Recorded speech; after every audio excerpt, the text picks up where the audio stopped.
আমি অহা 22 তাৰিখে বড়োলেণ্ড টেৰিটৰিয়েল কাউন্সিলৰ যি পৰিষদীয় ইলেকশ্যন হ'ব 22 তাৰিখে আপোনালোকে জানে যে কংগ্ৰেছ দলে সকলোতে নিজৰ প্ৰাৰ্থী এইবাৰ গাইগুটীয়াভাৱে আমি থিয় কৰাইছোঁ। অকল ইয়াতেই নহয়, ধনশিৰিতে নহয়, সমগ্ৰ পৰিষদীয় যিকেইটা কনষ্টিটুৱেঞ্চি আছে তাত আমি কংগ্ৰেছ দলে আমাৰ নিজৰ প্ৰাৰ্থী, আমাৰ কংগ্ৰেছ দলৰ প্ৰাৰ্থী প্ৰত্যেকটো সমষ্টিত আমি থিয় কৰাইছোঁ। আৰু কংগ্ৰেছ দলে যিটো আশা লৈ পেলাই BPFৰ লগত চুক্তি কৰি BPFক লগত লৈ পেলাই পৰিষদীয় ইলেকশ্যন 2003 চনত বড়ো একৰ্ড চহী কৰাৰ পিছত কংগ্ৰেছ দলে এই বড়োলেণ্ড টেৰিটৰিয়েল এৰিয়াক টেৰিটৰিয়েল অঞ্চলক আগুৱাই লৈ যাবৰ কাৰণে বিভিন্ন প্ৰকাৰে ইয়াৰ যে কাউন্সিলৰ যিসকল আছিলে, যিসকলে দায়িত্ব পাইছিলে তেওঁলোকক বিভিন্ন ধৰণে সহযোগিতা কৰিছিলে। আৰু উপেন বড়োফাৰ যি নীতি আছিলে, আদৰ্শ আছিলে, সেই আদৰ্শক কংগ্ৰেছ দলে সদায় সন্মান কৰে, শ্ৰদ্ধা কৰে। গতিকে উপেন বড়োফাৰ ডাঙৰীয়াৰ যি আধৰুৱা সপোন, তেখেতে যিখিনি সপোন দেখিছিলে যে গোটেই বড়োলেণ্ড টেৰিটৰিয়েল এৰিয়াক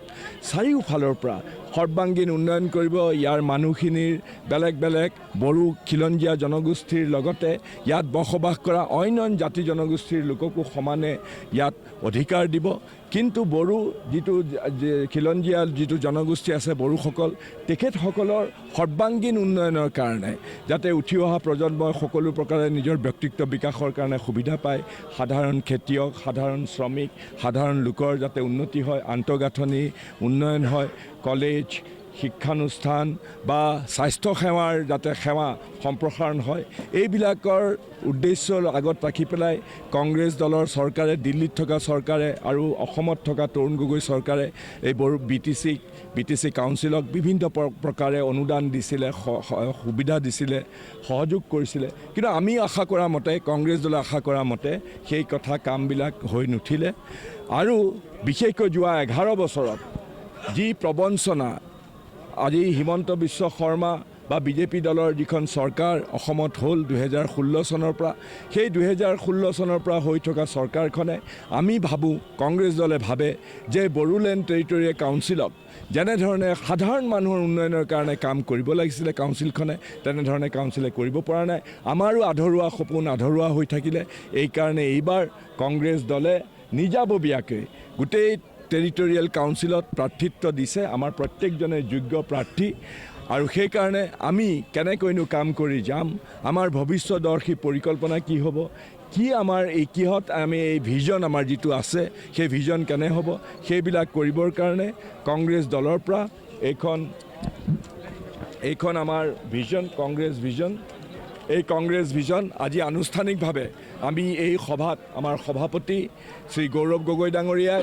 আৰু আমাৰ অল ইণ্ডিয়া কংগ্ৰেছ কমিটিৰ সম্পাদক শ্ৰী পৃথ্বীৰাজ হাথী ডাঙৰীয়া, মই আছোঁ, আমাৰ নুৰুল হুদা চাহাব আছে, আমাৰ নেতৃত্ব আছে, আমাৰ প্ৰাৰ্থীও আছে। ইয়াতে আমি সকলোৱে মিলি পেলাই আনুষ্ঠানিকভাৱে আজি আপোনালোকৰ আগত এই যিখন কংগ্ৰেছ ভিজন ডকুমেণ্ট 2025ত ফৰ বড়োলেণ্ড টেৰিটৰিয়েল ৰিজনৰ কাৰণে আমি আমাৰ দস্তাবেজ, আমি কাম কৰাৰ যিটো পৰিকল্পনা, আমাৰ কাম কৰাৰ যিটো ভৱিষ্যদৰ্শী, আমি কেনেকৈ কাম কৰিম, আমাৰ যিটো ৰোড মেপ, সেইবিলাক আমি ইয়াত সকলো দাঙি ধৰিছোঁ। গতিকে আজি এইখন আনুষ্ঠানিকভাৱে মুকলি কৰিলোঁ আৰু এইখনকে সৰুগত কৰি ভৱিষ্যতে অনাগত দিনবিলাকত, অনাগত বছৰবিলাকত কংগ্ৰেছ দলৰ প্ৰাৰ্থীয়ে যদি কাউন্সিলখন অধিকাৰ কৰে তেতিয়াহ'লে এইখনৰ ভিত্তিতে আমি কাম কৰি যাম। আৰু এইখনেই দস্তাবেজ, এইখনে হয় একেবাৰে স্বাভাৱিকতে ইয়াত লিখাই আছে যে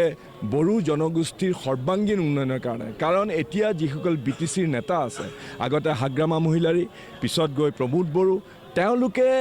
টকা পইচা পাইছে হয়তো, কিন্তু যেনেধৰণে আমি বিচৰা মতে যেনেধৰণে কাম হ'ব লাগিছিলে, চুকে কোণে গ্ৰাম্য অঞ্চলত যেনেধৰণে আন্তঃগাঁথনি নিৰ্মাণ কৰিব লাগিছিলে, বিশেষকৈ বড়ো জনগোষ্ঠীৰ সাংস্কৃতিক, সামাজিক, অৰ্থনৈতিকভাৱে যেনেধৰণে সৰ্বাংগীন উন্নয়ন হ'ব লাগিছিলে সেই উন্নয়ন হোৱা নাই গাইগুটীয়াভাৱে তেওঁলোকৰ নেতাসকল ধনী হৈছে গাইগুটীয়াভাৱে তেওঁলোকে কাম কৰিছে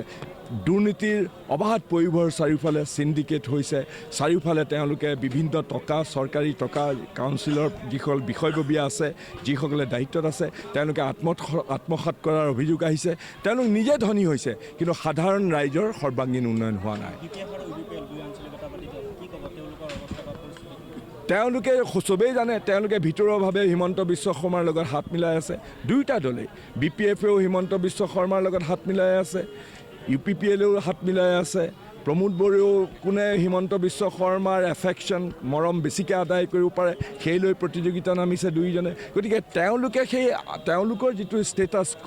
তেওঁলোকে তেনেকৈ আগবঢ়াই লৈ যাব তেওঁলোকে গাইগুটীয়াভাৱে ধনী হ'ব সম্পদশালী হ'ব ঠিক তেনেকৈ যেনেকৈ হিমন্ত বিশ্ব শৰ্মাই নিজৰ পৰিয়ালক আটাইতকৈ বেছি সম্পদশালী কৰাৰ কাৰণে কাম কৰি আছে এটা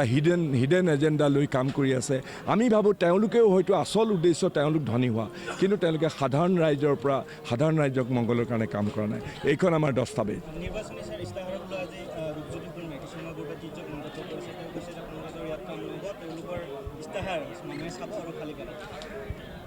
এই ৰূপজ্যোতি কুৰ্মী বোলা যিজন ভদ্ৰলোক আছে মৰিয়নিৰ তেওঁ এনেকুৱা ধৰণৰ উফাইদাং মৰা এনেকুৱা ধৰণৰ বিভিন্ন কথা অতীজতো কৈ আহিছে তেওঁক কোনো মানুহে কেতিয়াও গুৰুত্ব নিদিয়ে তেওঁ নিজৰ সমষ্টিটো গুৰুত্ব নাপায় অসমতো গুৰুত্ব নাপায় গতিকে তেওঁৰ কথাত লৈ পেলাই আমি গুৰুত্ব নিদিওঁ আৰু ৰাইজেও নিদিয়ে থেংক ইউ